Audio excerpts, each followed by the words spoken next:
नमस्कार। स्वागत है आपका राजनीति के इस अखाड़े में। मेरा नाम अजय सेतिया है। मित्रों, मेरे इस चैनल पर बात होती है विवाद, बात होती है खरीफ, बात होती है तो टूक, न लाग न लपेट।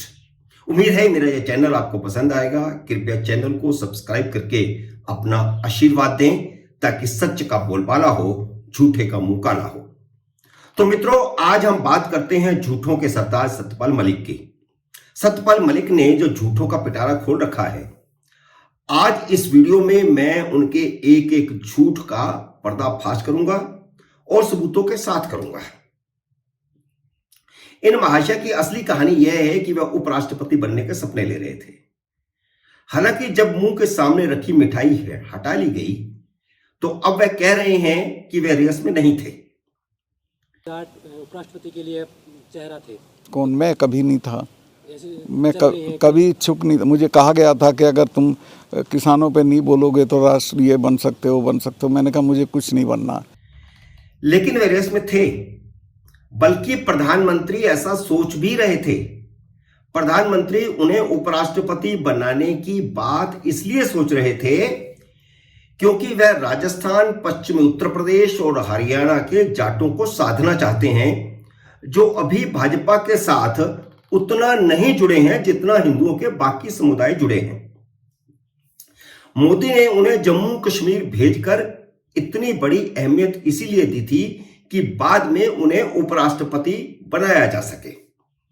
लेकिन जम्मू कश्मीर के राज्यपाल रहते हुए सत्यपाल मलिक ने अपना बड़बोलापन दिखाकर साबित कर दिया कि वह उपराष्ट्रपति पद के लायक नहीं है।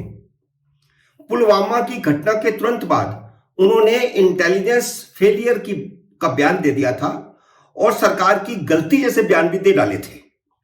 उन्होंने एक जाट पत्रकार के माध्यम से यह खबर छुपवाई थी। इस घटना के तुरंत बाद सत्यपाल मलिक का नाम मोदी के दिमाग से निकल गया था। जब मलिक का नाम मोदी के दिमाग से निकल गया, तब जाकर के दूसरे जाट जगदीप धनखड़ का नाम आया, जो पश्चिम बंगाल के गवर्नर थे।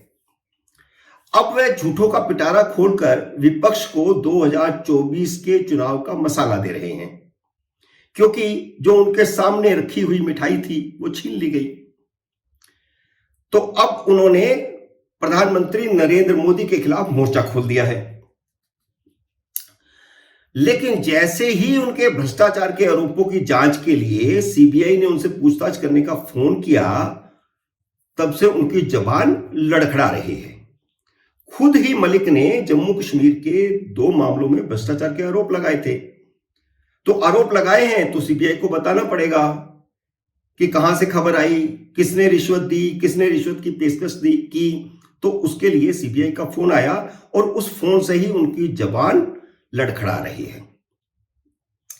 अभी वह सीकर गए थे, जहां सवाल जवाब का एक सेशन हुआ उनके साथ। इस सवाल जवाब में उन्होंने कांग्रेस के उन सभी मंसूबों पर पानी फेर दिया जो वह मलिक के इंटरव्यू के बाद बना रही थी। कांग्रेस पहले भी आरोप लगाती रही है कि पुलवामा का हमला चुनाव जीतने के लिए खुद मोदी ने करवाया था। 2019 के चुनाव में यह आरोप दिग्विजय सिंह जैसे कई नेता लगा चुके हैं। सत्यपाल मलिक ने करण थापर को दिए इंटरव्यू में कहा कि पुलवामा का हमला सरकार की गलती से हुआ। यह बात उन्होंने हमले के वक्त भी कही थी। जैसा कि मैंने बताया कि एक जाट पत्रकार के माध्यम से उन्होंने मध्य प्रदेश के एक अखबार में यह खबर छुपवाई थी। उस वक्त उन पर दबाव पड़ा कि ये इस तरह की खबरें आप क्या कर रहे हैं, और उसी के बाद फिर यह हुआ कि उनका नाम उपराष्ट्रपति के उम्मीदवारों में से तो हट गया। उनका उस वक्त यह कहना था, और यह खबर भी छुपाई, कि अगर गृह मंत्रालय सीआरपीएफ को मूवमेंट के लिए 5 हवाई जहाज दे देता तो यह हादसा टल जाता। अब उन्होंने खुलासा यह किया है कि जब यह बात उन्होंने प्रधानमंत्री से कही थी तो प्रधानमंत्री ने उन्हें कहा था कि इस मुद्दे पर चुप रहो। अब ये नई बात सिर्फ इतनी है कि उन्होंने कहा चुप रहो, अदरवाइज ये सारी बातें उस वक्त अखबारों में आ चुकी हैं कि हवाई जहाज दे दिए जाते सीआरपीएफ को तो ये हादसा ना होता, क्योंकि सड़क पर हुआ। इस पर बवाल खड़ा हुआ है उनके नए बयान पर, और कांग्रेस ने फिर कहना शुरू कर दिया है कि मोदी ने चुनाव जीतने के लिए पुलवामा करवाया था, और अब सत्यपाल मलिक भी ये कह रहे हैं। अब इस मामले में सत्यपाल मलिक को अपनी गर्दन फंसती नजर आ रही है। तो उन्होंने अपने बयान में गजब का सुधार किया है। एक नहीं बल्कि कई सुधार किए हैं। मैं एक एक करके आपको बताता हूं।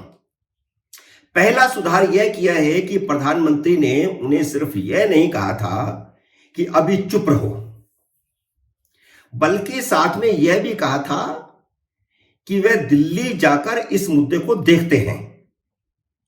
सिर्फ यह नहीं कहा कि आप चुप रहिए इस मुद्दे पे, बल्कि यह भी कहा था कि इस मुद्दे को जाकर के देखते हैं। अब अपनी खाल बचाने के लिए पहले तो उन्होंने इंटरव्यू में गलत बात कह दी, लेकिन अब अपनी खाल बचाने के लिए कह रहे हैं कि उन्होंने कहा तो था कि कुछ करते हैं, लेकिन ना होना था ना कुछ हुआ। आप सत्यपाल मलिक के इस नए बयान को सुन लीजिए। इसमें जो मैंने कहा है उसको ठीक से समझ लें। मैंने प्रधानमंत्री जी ने जब मेरे से पूछा, वहाँ कॉर्बेट पार्क में वो शूटिंग करा रहे थे, निकल के कि सतपाल क्या हुआ, मैं कहा साहब ये ट्रेजेडी हो गई, इतने हमारे जवान मारे गए और मैं तो बहुत दुखी हूँ, चूँकि ये हमारी गलतियों से हुआ। और अगर हम जहाज़ दे, और भी कई गलतियाँ, पर अभी तो मैं जहाज़ वाली आपको बता देता हूँ। तो उन्होंने कहा कि तुम अभी चुप रहो, मैं दिल्ली आ रहा हूँ तब करेंगे कुछ। फिर उसमें कुछ होना नहीं था, हुआ नहीं। तो यह उनका कितना बड़ा झूठ है कि प्रधानमंत्री ने उनकी जुबान बंद करवा दी थी। प्रधानमंत्री जो उस समय जिम कॉर्बेट पार्क में थे, उन्होंने सत्यपाल मलिक से यह भी कहा था कि वे दिल्ली आकर इस मामले को देखते हैं, लेकिन मलिक फिर झूठ बोल रहे हैं कि ना कुछ होना था ना हुआ। वह एक कहावत है ना, चोर चोरी से जाए हेरा फेरी से न जाए। प्रधानमंत्री नरेंद्र मोदी ने बाकायदा गृह मंत्री राजनाथ सिंह को बुलाकर बात की थी।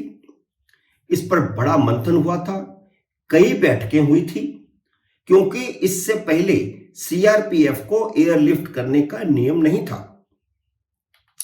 इस नियम में बदलाव किया गया और सीआरपीएफ को एयरलिफ्ट का नियम बनाया गया। यह मैं आपको अमर उजाला की 21 फरवरी 2019 की खबर दिखा रहा हूं, जो बाकी सब अखबारों में भी छपी थी। न सिर्फ हवाई जहाज की सुविधा का नया नियम बनाया गया था, बल्कि जिन अन्य नियमों में खामियां थी उन्हें भी दूर किया गया था, जिनकी वजह से हमला हुआ था। उनमें काफी सुधार किया गया, जैसे अर्धसैनिक बलों की मूवमेंट के समय इलाके को सैनिटाइज किया जाना लाजमी कर दिया गया और स्थानीय प्रशासन की जिम्मेदारी तय कर दी गई। पुलवामा में जब 14 फरवरी को मूवमेंट हुआ था, तब इलाके को सैनिटाइज नहीं किया गया था। यह उस समय के स्थानीय प्रशासन की बड़ी चूक थी। अब देखिए, सत्यपाल मलिक ने सीआरपीएफ के काफिले की मूवमेंट के लिए इलाकों को सैनिटाइज नहीं किए जाने के बारे में क्या कहा है, आप उन्हीं की जुबान से सुन लीजिए। सैनिटाइज नहीं हुआ था रूट, जहां वो हुआ है, घटना हुई है, वहाँ 10 किलोमीटर में 10 जगह लिंक रोड आके जुड़ती है। कोई भी मैंड नहीं थी। मैं गया था अगले दिन, कहीं भी कोई जिप्सी नहीं खड़ी थी रोकने के लिए कि भाई अंदर मत आओ। नियम यह है कि जब ये चला जाता है कारवां, तब लोग सड़क में घुसते हैं। वहाँ सब फ्रीली घुस रहे थे, फ्रीली वो घुस गया जिसने मारी गाड़ी। जो सत्यपाल मलिक यह कह रहे हैं कि मूवमेंट के समय सड़क को सैनिटाइज नहीं किया गया था, तो यह उनकी खुद की गलती है। या तो वे कहें कि उन्हें मूवमेंट की जानकारी नहीं थी। उन्हें मूवमेंट की जानकारी थी। उस समय राज्यपाल का शासन था, चुनी हुई सरकार नहीं थी। प्रशासन का पूरा कंट्रोल खुद राज्यपाल के पास था। इलाके को सैनिटाइज करवाने की जिम्मेदारी उनकी थी, लेकिन वे अपनी गलती नहीं मान रहे। यह खुद उनकी प्रशासनिक विफलता है और वे ठीकरा प्रधानमंत्री नरेंद्र मोदी और गृह मंत्री राजनाथ सिंह पर फोड़ रहे हैं। लेकिन अब जब उनके सारे झूठ सामने आ रहे हैं तो उन्होंने पहली बार माना है कि उनकी खुद की भी लापरवाही थी। यह देखिए 24 तारीख को उन्होंने क्या कहा। बहुत बड़ी लापरवाही थी, हमारी सबकी थी, मेरी भी है, सबकी है। चलिए अब तीसरे और सबसे महत्वपूर्ण मुद्दे पर आते हैं। कर्ण थापर को दिए सत्यपाल मलिक के इंटरव्यू के बाद कांग्रेस के प्रवक्ता पवन खेड़ा ने प्रेस कॉन्फ्रेंस में कहा था कि मोदी ने सत्यपाल मलिक को इसलिए चुप करवा दिया था क्योंकि पुलवामा का हमला चुनाव जीतने की साजिश थी। यह बात कांग्रेस ने 2019 में भी कही थी, लेकिन इस बार उसने कहा कि मोदी ने सत्यपाल मलिक को इसीलिए चुप रहने को कहा था। इसके पीछे कुछ और है। यह भी कथित तौर पर मोदी ने कहा कांग्रेस सत्यपाल मलिक के कंधे पर बंदूक रखकर अपना चुनावी एजेंडा बना रही थी कि मोदी ने चुनाव जीतने के लिए पुलवामा अटैक करवाकर जवानों को मरवाया। कांग्रेस की इस प्रेस कॉन्फ्रेंस के बाद मलिक का इंटरव्यू करने वाली वेबसाइट दी वायर और इस जैसी बाकी वेबसाइट्स जैसे सत्य हिंदी और इसी तरह के यूट्यूब चैनलों ने बाकायदा एक अभियान चलाया हुआ है जिसमें यह नैरेटिव बनाया जा रहा है कि पुलवामा का हमला मोदी सरकार ने खुद करवाया था। लेकिन खुद को फंसता देखकर सत्यपाल मलिक ने कांग्रेस और मोदी विरोधी मीडिया की 24 अप्रैल को यह कहते हुए हवा निकाल दी कि वह यह नहीं कह रहे हैं कि मोदी ने अटैक करवाया था। उन्होंने कहा है कि वह ऐसा गलत आरोप नहीं लगा सकते, यह हमला पाकिस्तान प्रायोजित था। लो आप सुन लीजिए उन्होंने क्या कहा है। क्या आपको लगता है कि इलेक्शन में फायदा लेने के लिए जानबूझकर ये अटैक करवाया गया था? नहीं, अटैक तो नहीं कराया गया था, मैं ऐसा गलत चार्ज नहीं लगा सकता हूँ।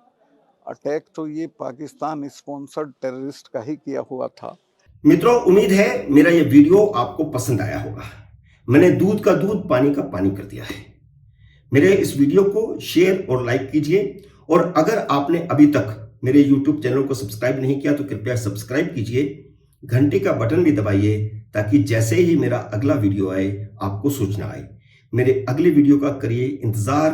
तब तक नमस्कार।